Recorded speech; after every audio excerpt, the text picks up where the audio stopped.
What's up, guys? I know I'm a little late compared to normal. Let me get this camera situated here. Come on. There we go. So, I'm going over other health benefits of all the herbs I've talked about. Benefits other than anxiety. I figured I should talk about that because they're not only just for anxiety. I'm not talking about some of the others I've mentioned because I don't have them right now. I figured I'll talk about them in another video once I get them. And the ones I'm not talking about is L-theanine, lemon balm, GABA, and phenibut. But I am going to talk about magnolia bark, passion flower, chamomile, valerian, and ashwagandha.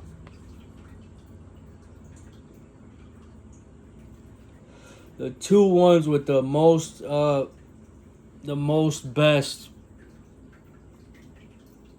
health benefits that I saw were magnolia bark and chamomile. They're all great,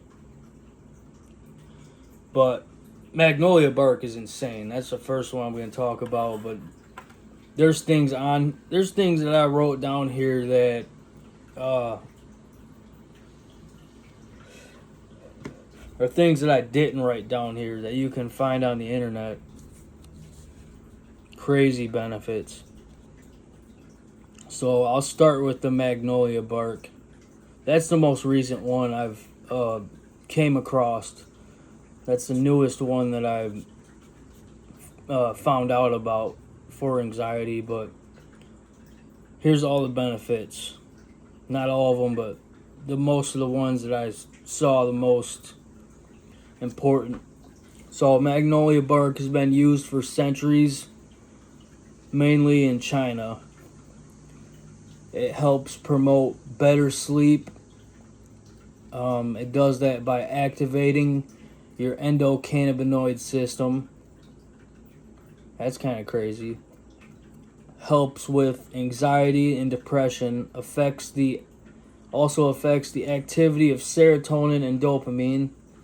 So it helps with your mood. Apparently, I don't know, I read that it works better with ginger. Also, I read somewhere that it can't cross the blood-brain barrier unless you add a fat or something. So, I don't know about that, but that's what it said. Magnolia bark contains two anti-inflammatory substances, one called magnolol and the other is hanokiol. It activates NF-KB key mediator, an anti-inflammatory and aging process. I don't know what that NF-KB is, but you guys can Google that if you want. But yeah, so it helps inflammation and aging. I saw a lot about the aging process. That's kind of cool.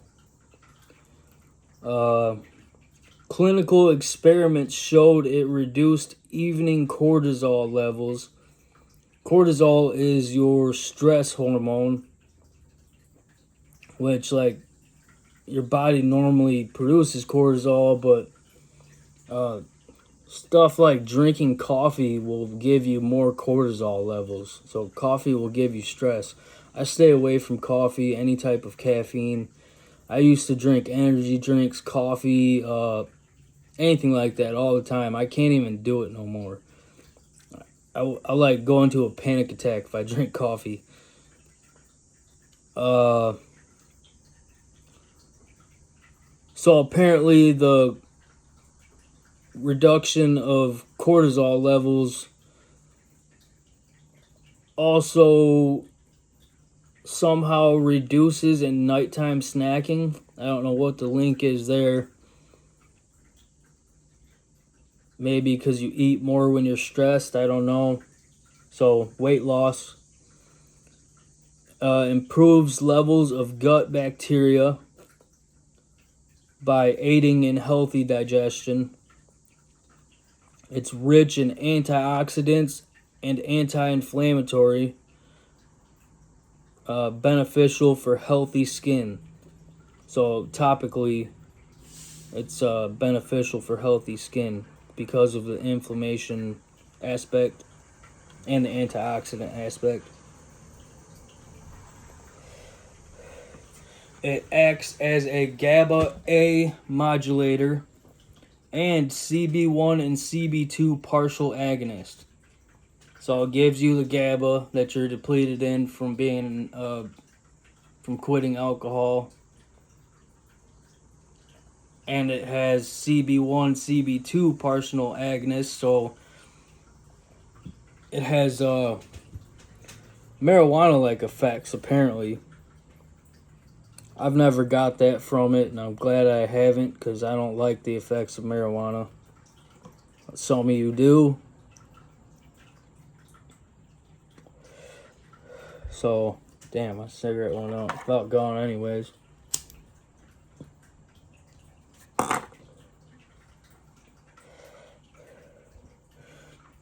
It's got tons of MOAs.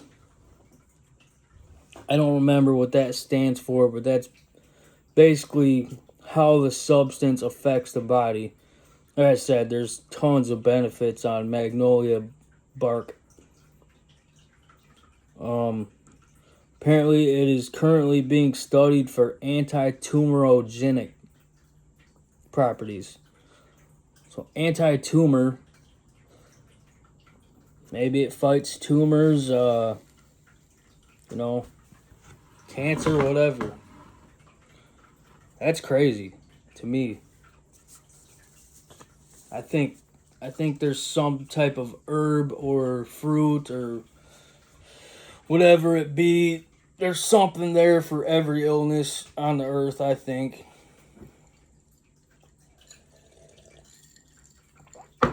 So that's all I wrote for magnolia bark. If you want to research any of these, when I'm done talking about them, you'll find insane amounts of health benefits. So the next one is passion flower. Another good one. I didn't find a whole lot on it, but there's good effects. So it's a calming herb for anxiety, insomnia, seizures, and hysteria. I'm not sure what hysteria is, but I wrote that down. Can help with acute musculoskeletal pain. I'm not sure, but I think that is like nerve pain. I'm pretty sure. Because I was on Neurotin, and I think Neurotin said something about musculoskeletal pain, and I know that's a nerve pain medication. Passion flower, they're studying it to see it might help with ADHD. And again, this one increases GABA levels. So that's cool. I read something that says it is as effective as oxazepam, otherwise known as Cerax, which is a benzodiazepine. I've been on oxazepam. They give you that benzo maybe in some rehabs. I got it when I went to my first psych hospital in Auburn Hills. So I didn't die in there. I'd probably compare it to Librium, but so yeah, passion flower, similar to oxazepam. I got that. Let's see. Okay. Chamomile, my second favorite one here. was used in ancient times, cultures such as Egyptian, Greek, Roman. Can help relieve stomach cramps, gas, diarrhea, indigestion, irritable bowel syndrome. It does that by relaxing muscle contractions in the intestines. It can also help with motion sickness, nausea. Helps with anxiety and sleep. Can be used topically for inflammatory skin conditions such as eczema, psoriasis, acne. Can help with abscesses, infections, and minor burns. It improves blood flow, making skin brighter and more refreshed. So that's another, topical one, kind of helping with aging. May also help with menstrual cramps, muscle tension, diabetes, depression, arthritis, back pain, colic, and croup. 60% as effective as hydrocortisone cream. Thought that was kind of wild. Chamomile is apigenin, so it binds to GABA receptors. Also increases activity of serotonin, dopamine, and noradrenaline. That all affects your mood. So, yeah, it increases GABA, increases all those good chemicals for your mood.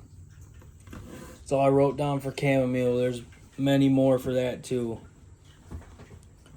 Next one is valerian or valerian root. Used since times of early Greek and Rome for treating insomnia, migraines, fatigue, stomach cramps, anxiety, depression, PMS, headaches, and it increases GABA levels again. That's all I wrote for valerian. There didn't seem to be a ton of benefits for valerian besides, to me, the anxiety and helping the GABA levels. But it has a lot of stuff. And the next one is ashwagandha. Used for thousands of years. I think in Africa. Reduces stress, anxiety, sleeplessness, and fatigue. Another one that reduces cortisol levels. May help infertility. Thought that was cool. That one's another adaptogen. May help ease pain and inflammation. Boosts nutrition. I thought this was cool too. May help reset your body's circadian rhythm. So that's your sleep cycle. That's important. If you have a bad routine for sleep or whatever, it may help reset that. It helps manage cholesterol. Increases testosterone level. That's another good one. Because us men need more testosterone and shit. And it increases GABA again. So that's let's see, 1, 2, 3. That's 4 herbs already that increase GABA. Then I just got 2 more. Skull cap. That's been used for centuries. I just figured this out after I was already writing all this shit down. There's 2 different kinds of skull cap.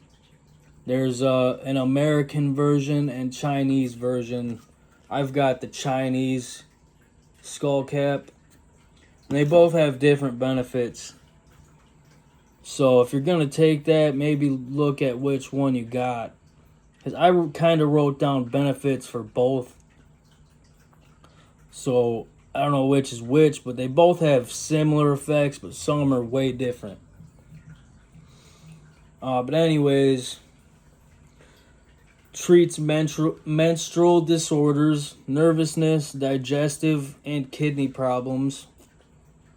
Antioxidant effect, may help protect against neurological disorders like Alzheimer's, Parkinson's, anxiety, depression.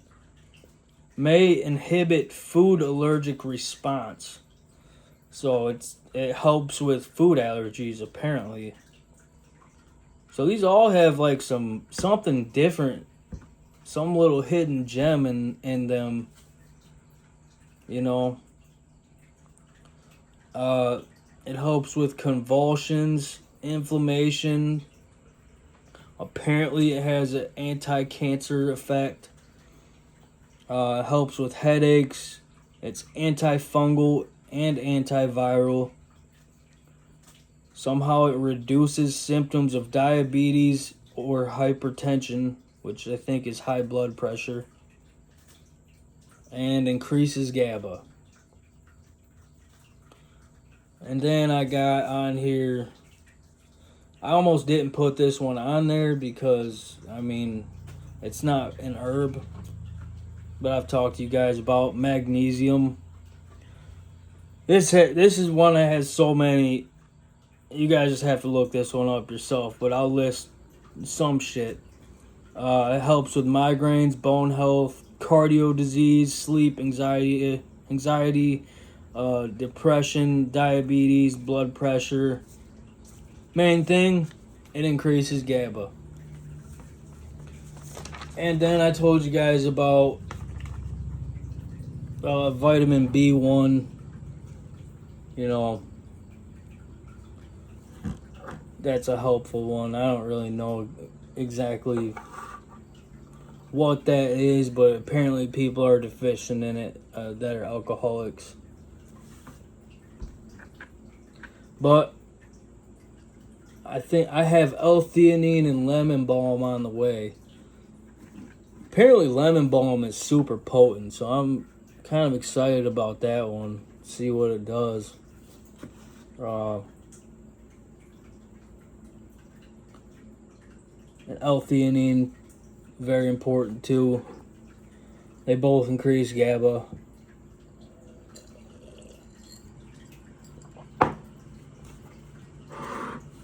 And phenibut I know works. That one will definitely increase GABA a lot. But that one can be dependent on, or it can become a dependency for sure.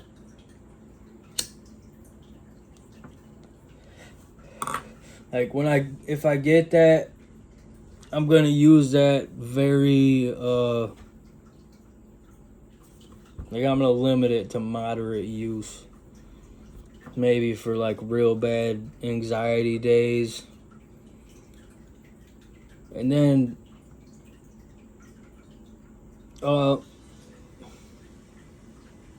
Kava. I've taken that one before too.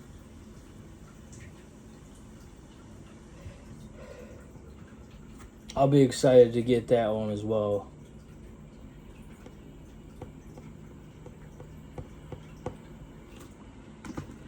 I'm starting to take a multivitamin again. Actually, I'm going to take one of these because I haven't taken it yet.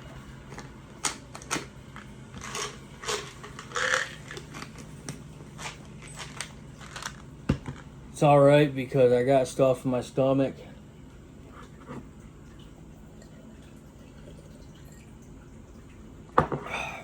I had a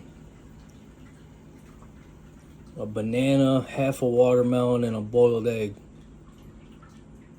So I got some good stuff in my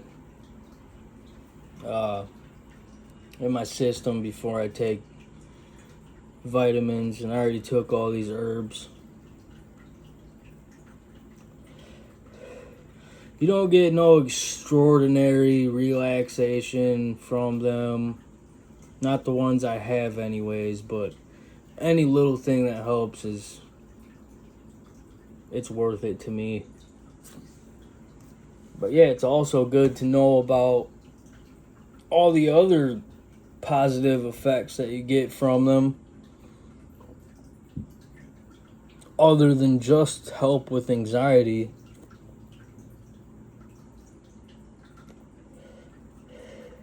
Because, I got gut problems too. So, that's good that a lot of them help with gut problems.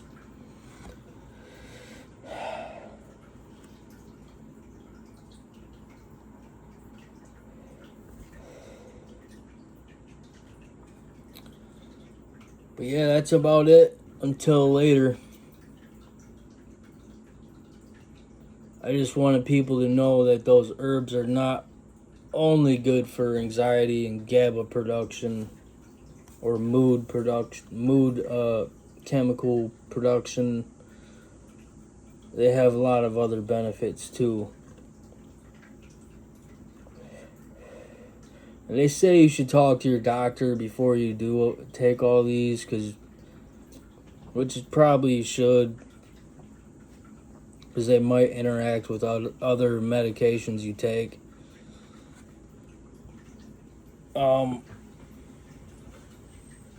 That's possible. I'm only on 2 medications, so I ain't really worried about it. Sometimes it'll say on your medication bottle stuff to avoid, like my Boost bar. That specifically says do not drink or eat grapefruit or grapefruit juice. It apparently has a bad interaction, so yeah, I avoid that. But yep, I'll get back with y'all later. Peace.